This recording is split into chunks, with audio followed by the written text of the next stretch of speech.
Hello, hello, beautiful, sensitive souls. Welcome to Surviving to Thriving, where we address how to move from struggle and just surviving in a world that seems often too fast, too big, too busy, just overall too much, to being in a place that's calm and centered and actually thriving as highly sensing people. I'm your host and sensory coach, Tammy Goen, and I'm so glad that you're here as always. And it's really my vision that every highly sensing woman will stop hiding and feeling wrong and playing small and really stop trying to be less sensitive and different and create so much change just to manage, but come to honor her amazing, unique skills and talents and really embrace her sensitive nature so she can be a gentle yet strong force in the world. So that's why we're here today. And this month, I'm focusing on spirituality, something that HSPs tend to focus on at least a little bit and often be quite committed to. So starting, as I often like, with a quote. This one is from Marianne Williamson.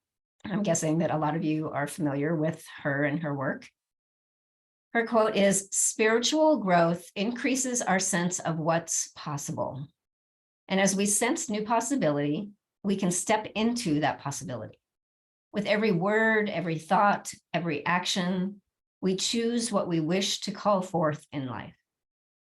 And I could use that quote for so many different directions and so much information and different ideas. But for what we're focusing on today, what I really like most in that quote is this idea of new possibility and seeing that and embracing it, because that's one of the things that we as highly sensing people are really tightly connected with, is this idea of being able to see possibilities. And not just that we see things that other people don't notice, the subtle things, the little things in life, but we consider all of those potentials. That leads us sometimes to those what ifs, and we get kind of mired in that if it's like negative what ifs, but there's so many amazing positive what ifs. So we love to go down that rabbit hole. Oh, what about this? And I've never thought about that. And someone said this the other day, I've got to check that out. So I love that idea of connecting with possibility. So just love Marianne Williamson in general, usually most of her stuff. So appreciated that quote today. So because we are so curious and aware of potentials and things that are outside of us, as well as within us, and we often are driven to grow spiritually, personally, professionally, we often can be very focused and really wanting to learn and expand. And we really love discovering, and it can really add this extra element, this richness to our lives. So it's a great thing to be aware of and honor and not try to downplay. And if we have other HSPs in our circle, which is always amazing to be able to hang out with those who get us and understand, and to be able to share new insights and experiences and really connect with our inner circle in this way of advancing our spirituality, our consciousness, considering new ideas. It can be very powerful. And it's one of the things that I love about all of my highly sensing friends. With almost every time we get together, we have some kind of discussion that is spiritually based, whether it's quantum theory or just consciousness overall, or what we think is happening with the planet and what we can do to better that, or ideas that we have that we've just come upon. Hey, have you heard of so-and-so and this work on energy and this and that, and just go off on these, for some people, they probably say tangents, but these directions of just continual exploration. And it's really, really feeds me. So, and I think it does that for a lot of other HSPs. So hopefully you have that, at least a small group, or at least one person that's also highly sensing that really does get it and also has that thirst for knowledge and growth and learning that you can share with.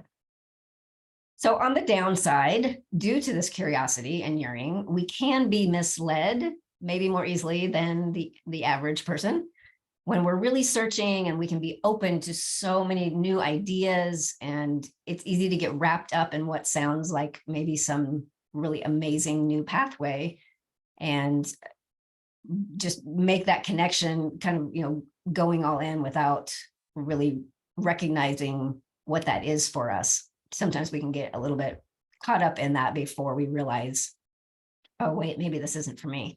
So this can find us not listening to our intuition and what resonates, and then therefore feeling frustrated or disappointed, or we discover that it's not quite what we thought, or after a while, it just doesn't ring true. And sometimes it can be really hard to let go of that because of our self-talk of, well, I should do that. I started it, or so-and-so liked it, and maybe I just haven't figured that out yet. So for several years, my own experience, I learned and explored with a Native American group, a Lakota group, and a guide, and it just really resonated for me. I felt like I'd come home, and for that time that I was in that group, it was this great experience to learn more about myself, expand my understanding of spirituality and consciousness. It was a really great fit. But then when I started hearing that some things were as they were, purely because that's always the way things have been, that generally doesn't work for me. And that there were certain things that started to be happening that just didn't seem quite right for me. And I wasn't getting the answer of, well, things are this way because of something that I thought was a solid foundation, or, a sound practice. It was just, this is the way it is, don't question. And that always sets up my little hairs anyway. So if somebody says, don't question, just do, I'm going to be resisting, resisting that. So, it was really great for a while until I kept having these experiences where I felt uncomfortable, unsettled, questioning. And after a while of questioning and not getting resolution and having good answers, I just realized that instead of being in this place of disconnect and discomfort, that I just needed to honor, my inner knowing, and realize that this was no longer something that was best for me anymore. And so I was able to move on. And I think if I had stuck with it any longer, I would have really built up some resentment and dreaded the time that I was meeting with the group. But it was a good time to shift. And as we're searching and really wanting to expand and so curious about everything, it can really lead us to going all in on something that turns out to not be good for us even, or, not healthy, not helpful. Sometimes we can connect with leaders or gurus or teachers of some kind who turn out to have some kind of nefarious aim, or just not have really healthy solutions or ideas. We like to believe, as we want everyone to believe in us, that everyone is kind and honest and has our best interests at heart. And so we tend to, sometimes we have issues with trust, but at the outset, we tend to trust other people who other people are looking to and say, oh, well, they must be, really great. And I'm sure they have everyone's best interest at heart. And we can forget that all humans really are fallible, and that even some who seem to be highly advanced, very spiritual, very enlightened, can also have something to offer that doesn't resonate for us, or there's some kind of an ulterior motive there, or it's just something that's not healthy. But we can get wrapped up in it so much because we really just want to sate that need to learn and know and grow, and it can get in the way and become unhealthy. So the key to that, and like every decision, everything that I've talked about so far, is really connecting with our inner wisdom, our inner knowledge, our intuition, whatever terminology you want to use, but really honoring those hits that we get. This knowing, sometimes it's a visceral response, sometimes it's just a thought, a knowing, it's just an awareness, whatever those senses are that we experience, just being able to listen to those. And it's challenging sometimes if we don't have any way, nothing to back it up. We don't have anything to point to say, oh, this is why I feel this way. And sometimes it can just seem really irrational or unreasonable, but it does not have to make sense. It doesn't have to be the same way everyone else sees it. It can just be our experience and saying, okay, well, for whatever reason, this doesn't work for me. And sometimes we end up being the first person to notice that something's off, take that step, and then we find out later that others start seeing the same thing. Or I recently had a discussion with a colleague, friend, a new person that I've become connected to, and we were talking about experiences with turned out to be the same person. And as each of us would talk, we'd say, yeah, and then this is what I experienced. And then the other would say, yeah, exactly. That's what I was feeling too. And, so there were these things that we were experiencing that we hadn't really voiced because we had some of that reservation of, well, maybe, everyone else seems to think this person is really, really great. And yet here's my reaction. And so it was really validating to hear someone else having that exact same situation or same reaction. So just being in that place where you can really honor what it is that you are coming up with your own answers. It's really easy to ignore those hits and listen to everyone else, especially when we hear things like, it's such a great person. And, oh, if you want to do this in your business, you have to do it this way. That's the way things are these days. And, this is the proof with all of these other things. But for you, you just say, I don't know how that can happen because I'm going to feel totally off every time I'm doing it. So if you're aware that something just doesn't feel good, really paying attention to that and honoring that, even when it's, it seems out there or you just can't explain it. And then sometimes things seem too good to be true. And generally that means it probably is. And maybe just for you, maybe it's fine for somebody else. And it doesn't mean that we don't have to, be distrustful of everyone and everything and never believe anyone, never, do something new or out of the box. Those things are very important for us and they can really help us grow, and they can be very enlightening and very enjoyable sometimes. And it does, though, mean that we need to really practice and listen to our intuition and to our internal dialogue so that we can honor those things and make those right decisions, regardless of what everyone else is going through. So if something does seem too good to be true, or if you feel like yourself rolling your eyes, or your first reaction is just some kind of no, you just, feel like you almost hit a wall or you pull back or something, you're just going, I don't think so. It could be that you have some distrust or that you have some resistance.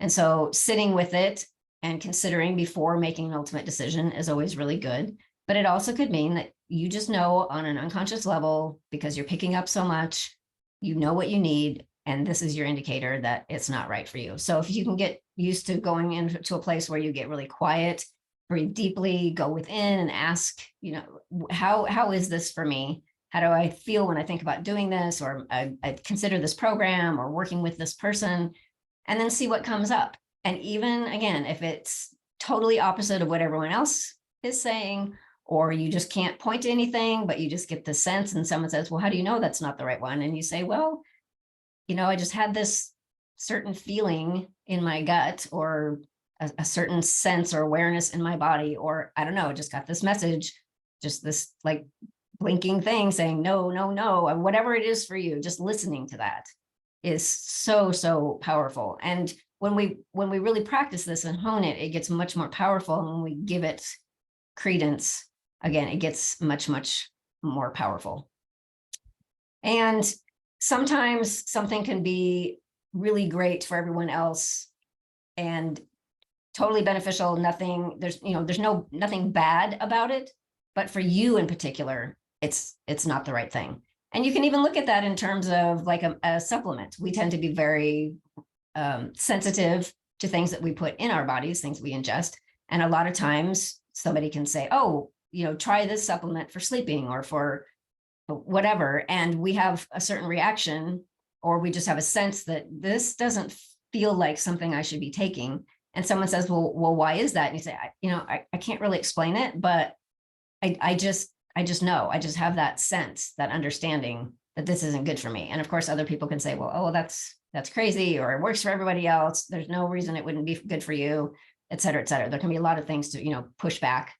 But if we just really get used to listening and knowing that we actually really do know. I had a client reach out just this morning saying, do we tend to know our bodies more and have a greater awareness of our bodies than non-sensitives?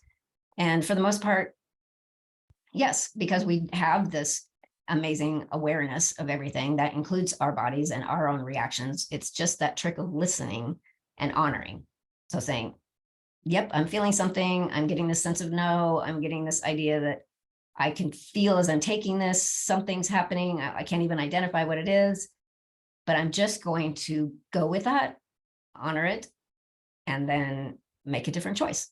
And it doesn't have to resonate with anyone else or anyone's expectations or experience. So when you practice really listening to that inner wisdom, you can explore and learn, expand your consciousness, and have all these really rich rewards just purely by making those choices. So for today, as sometimes I like to do, I wanted to take you through a little practice before we wrap up. So if you're in a place where you can sit quietly and kind of settle in, close your eyes if you'd like, or soften your gaze and stare forward somewhere. And just really allow yourself to settle in, slow your breathing down, pay attention to the air that's coming into your lungs. And as you exhale, just allow any restrictions of any kind to release. So with every inhale, you allow yourself to relax a little bit more,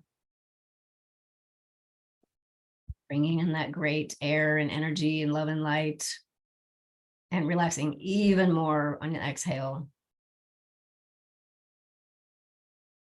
Just settling in, being totally present. And if your mind goes somewhere else, just come back to your breath. Notice where you're sitting. And now think of a decision that you have been considering, a person that you're not sure about that relationship, something that's been present for you, that's been nagging at you, that you're not sure about. Just kind of bring that to mind. Keeping that breath nice and slow and steady and calm, feeling very relaxed. Bring that issue or person to mind and ask yourself the question, how do I feel when I think about doing this or spending time with this person or following this plan, whatever it is? How do I feel about that? And just see what happens in your body as you consider this choice or this resolution.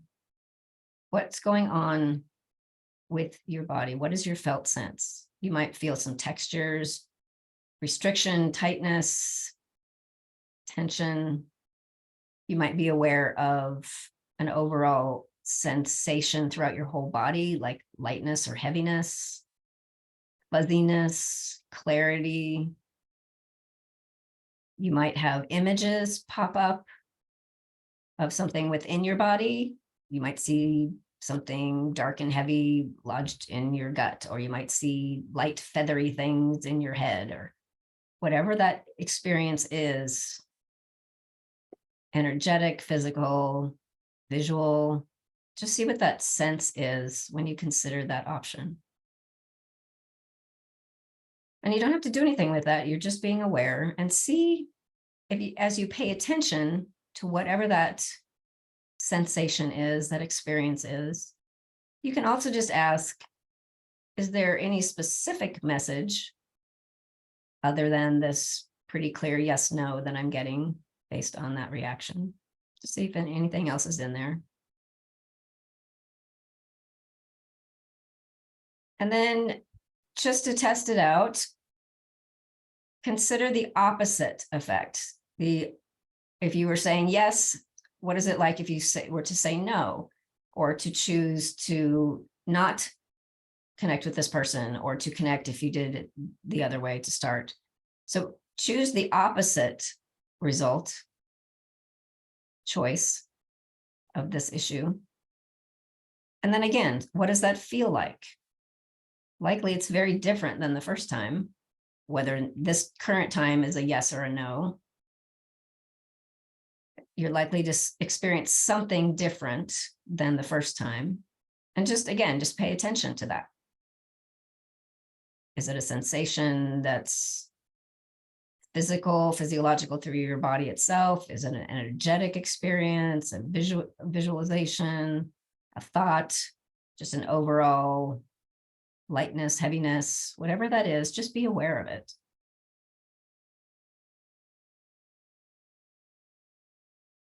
And then a couple nice, more deep breaths. Just give yourself thanks and gratitude for being clear and helping you with this decision. Another nice deep breath as you exhale and release everything, still being really relaxed. And then being aware of the room where you're at. Coming back to present awareness all around you. Back to the space. And then just consider what happened in this experience. When you thought yes, and you thought no of doing this or choosing this person or spending time with somebody, what was your visceral reaction to the yes and the no, or to the, opting for it and opting out of it? What was that experience like in contrast with each other? And was that pretty clear that really didn't feel good when I thought of doing that? But when I thought of opting out or saying no, it was immediate relief or relaxation or lightness. So there's probably a difference there enough to let you know, oh, okay, this seems to be the best answer. And then check with yourself and see if your brain immediately says, yeah, but, and comes up with all of these reasons that maybe that's not the best way to decide if you're not really used to doing this. There can be those questions of, yeah, but everyone else is going to expect this, or I don't have anything to point to explain this. It's just in my body. And then just remind yourself that that is one of the strongest ways, if not the strongest way, of knowing that your decision is correct, is accurate, is best for you, is most resonating, because you will have that reaction. And if we push against that and do something anyway, that's when we can really get at least disappointed and resentful. Sometimes even more. We can really build up a lot of anger. We can have a lot of physical illness. We can have a lot of experiences that are just really not necessary if we just listen to ourselves. And I'm not talking about this as though I've got this nailed down. I have to do this constantly, and I still will catch myself saying, what is going on here? Why do I have this upset stomach? Or why do I feel really off right now? And then I realize, oh, I'm kind of ignoring this decision, or I kind of let that go because someone else said it was a really great thing and I didn't really spend my time to check with me. I still run into those. So it's really good to just have that practice to remind ourselves all the time, honor what our experience is. And anytime you do just suddenly get a physical hit on something, your body just reacts to a situation or what somebody says or something. Just honor that and say, oh, I wonder, be in that place of curiosity. I wonder what that means for me. And then when you have that opportunity to just sit quietly with it and say, okay, what is going on here? This person is good for me in my life or not good for me, or this decision is good or not good. So just something to be able to add to your big toolbox of ways to manage. And this is good for everyone to do, of course, but for us highly sensing folks, it's that much more accessible to us to really connect, and that much more important because we can kind of try to discount and ignore and try to appease and please others. So really, really focusing on honoring and following what those hits are, listening to our intuition, and then reaching out and, connecting with some kind of higher power, whatever that is for you, the universe, some kind of energy, whatever, just making that connection and saying, okay, something's going on here. I'm going to just open myself up to allowing messages to come in, to allowing my inner wisdom connected with divine wisdom to help me through this solution and do what is best for me. So really, really making that connection, because we have that innate tendency and ability to do that, and we couldn't really harness that to our advantage. So as always, it's really been great having you here today, and you can always go back and look at all of the previous episodes. Next week, I have a special guest on to continue this idea of spirituality, and especially as it pertains to our sensitive selves. So hopefully I will see you again next week for that. And as always, I would love to connect with you directly. Feel free to reach out and get my, be on my email list, to check out my app that I have out there. And you can schedule a one-on-one call with me, whatever it is that you'd like to do, reach out. All of that information is on Linktree. Find me there, send me an email in the show notes, and I would look forward to that very much. And thank you again. We will see you next time.